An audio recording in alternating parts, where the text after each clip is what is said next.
Para saudara yang terkasih dalam Kristus, kita memasuki latihan ke-28 doa batin kita.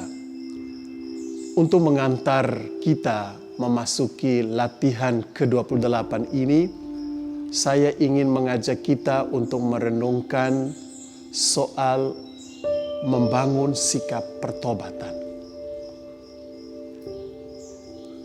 Kita ketahui dari pengalaman hidup kita bahwa satu hal yang membuat kita tidak bahagia di dalam kehidupan ini adalah dosa. Dosalah yang membuat kita seringkali tidak menikmati kebahagiaan dalam hidup ini. Oleh karena itu, amat penting bahwa kita selalu berusaha bertobat, membangun sikap pertobatan di dalam hidup ini. Kata yang seringkali dipakai untuk menerjemahkan sikap pertobatan ini adalah kata metanoia, sebuah kata dari bahasa Yunani yang terbentuk dari kata meta dan nous.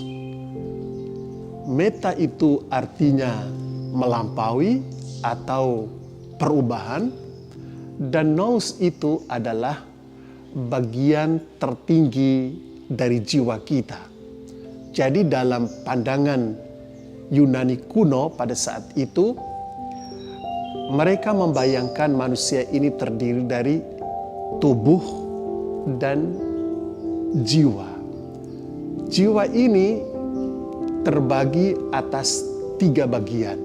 Bagian bawah yang terdiri dari nafsu-nafsu kita, lalu bagian tengah yang terdiri dari keutamaan-keutamaan yang kita ingin perjuangkan, dan bagian atas, bagian yang paling tinggi itu mereka sebut nous. Nous ini di dalamnya itu terkandung kemampuan kita untuk berpikir, kemampuan kita untuk kontak dengan yang ilahi.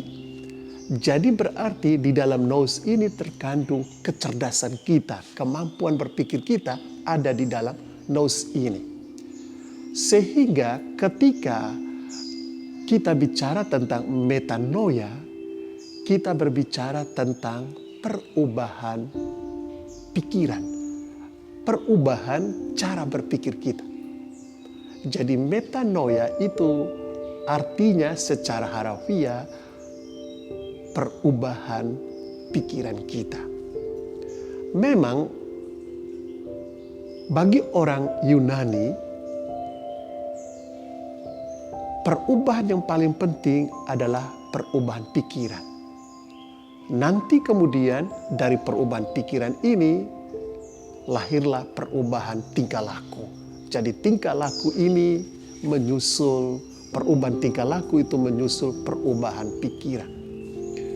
Saya ingat satu buku kecil yang ditulis oleh Thomas Merton. Jadi Thomas Merton ini rahib terapis.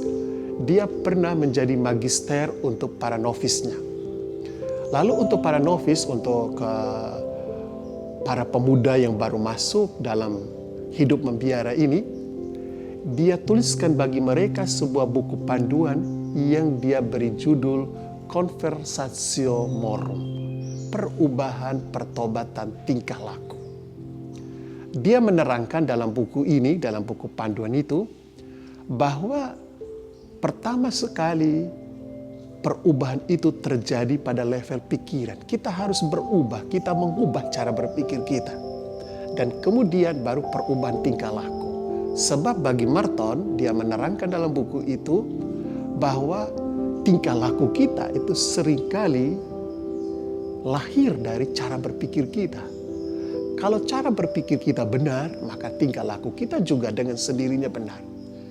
Permainan antara perubahan pikiran, cara berpikir, dan kemudian perubahan tingkah laku kita, lama-kelamaan itu membentuk perubahan pertobatan batin. Jadi pertobatan batin ini terjadi setelah ada perubahan cara berpikir, perubahan tingkah laku, yang kemudian menjadi sebuah habit, kebiasaan, lalu lahirlah perubahan pertobatan dalam batin kita, pertobatan batin.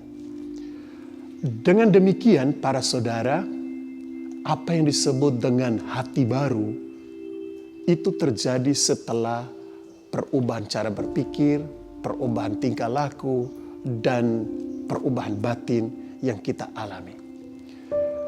Para saudara yang saya kasihi dalam Kristus,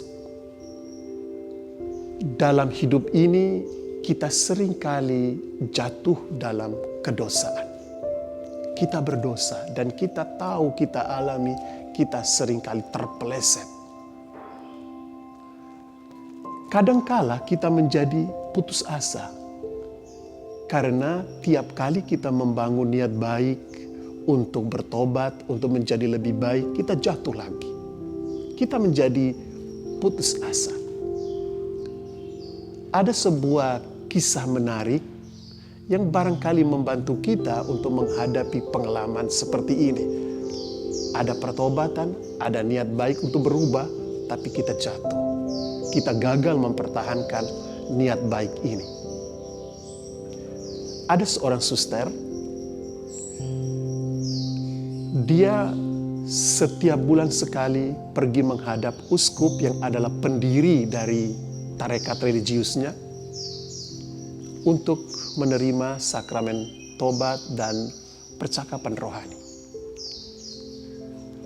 Suatu saat dengan rasa malu dia bicara dengan Bapak Uskup mengenai perkembangan jiwanya. Dia mengatakan, Bapak Uskup, sebetulnya saya amat malu untuk menyampaikan kepada Bapak Uskup kedosaan, dosa, kejatuhan, kelemahan yang sama. Kelemahan yang selalu saya sampaikan kepada Bapak Uskup, inilah yang selalu saya lakukan dan saya datang lagi untuk menyampaikan hal yang serupa. Maka saya menjadi sangat malu. Lalu para saudara, apa jawaban Bapak Uskup itu?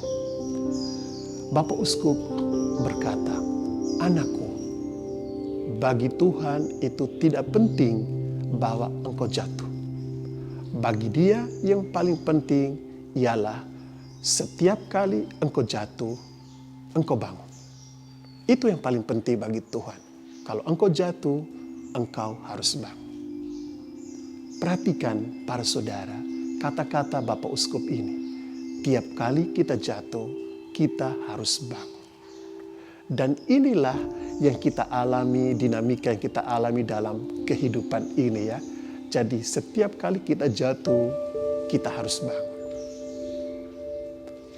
Seorang Aba padang gurun namanya Aba Theodorus. Suatu saat dia didatangi oleh muridnya. Dan muridnya ini berkata kepada dia, Bapak, saya ingin bertobat, saya ingin menjadi lebih baik, saya ingin berubah. Kapan saya boleh melakukan perubahan itu? Aba Theodorus menjawab, anakku, setiap saat kalau engkau mau, engkau dapat berubah. Setiap waktu ketika engkau ingin berubah, engkau bisa melakukan perubahan pada saat itu. Para saudara yang saya kasihi dalam Kristus, doa batin, doa kontemplatif akan bertumbuh dengan baik bila ditopang kuat-kuat oleh pengalaman pertobatan. Tidaklah mungkin kita berusaha semakin dekat dengan Tuhan, pada saat yang sama kita membiarkan diri kita diseret oleh kelemahan, kejatuhan, dan dosa-dosa kita. Pastilah kita ingat bahwa saya suka mengutip kata-kata Santo Agustinus. Barang siapa yang tahu berdoa dengan baik, dia juga tahu untuk hidup dengan baik. Dia mau mengatakan ada hubungan yang sangat erat antara hidup rohani dan hidup moral kita. Oleh karena itu, ketika kita semakin masuk dalam pengalaman doa batin, doa kontemplatif, pada saat itu juga kita semakin didorong untuk mendekatkan diri pada Tuhan melalui pertobatan. Kita didorong juga untuk semakin rajin menerima sakramen tobat. Oleh karena itu, baiklah, sekarang kita masuk lagi dalam keheningan doa batin kita. Maka duduklah dengan tenang para saudara. Duduklah dengan punggung tegak setegak mungkin. Perlahan-lahan tutuplah mata Anda dan di dalam keheningan batinmu ucapkan sebuah kata. Bagi para pelaku doa Yesus, ucapkan Yesus atau Tuhan Yesus, kasihanilah aku. Bagi para pelaku centering prayer, silakan duduk diam sejenak dalam keheningan, dalam ketenangan batin. Biarkan sebuah kata muncul dalam benakmu. Kata itu bisa shalom atau damai. Dan bagi kita para pelaku meditasi Kristiani bersama dengan saya, baiklah kita coba duduk dengan tenang. Dari awal hingga akhir doa batin ini, kita mengucapkan Maranatha. Maranatha. Amin.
Allah yang Maha Kuasa dan Kekal, kami bersyukur kepadamu karena kami selalu mau Kau ampuni dari segala dosa dan kejatuhan kami. Kami mohon kepadamu agar dalam hidup ini kami selalu berusaha untuk berbalik kepadamu, mengubah cara pikir kami, mengubah tingkah laku kami, agar hati kami selalu dibaharui. Bantulah kami selalu dengan kekuatan Roh-Mu, agar kami dapat selalu bertobat. Demi Kristus Tuhan dan pengantara kami. Amin.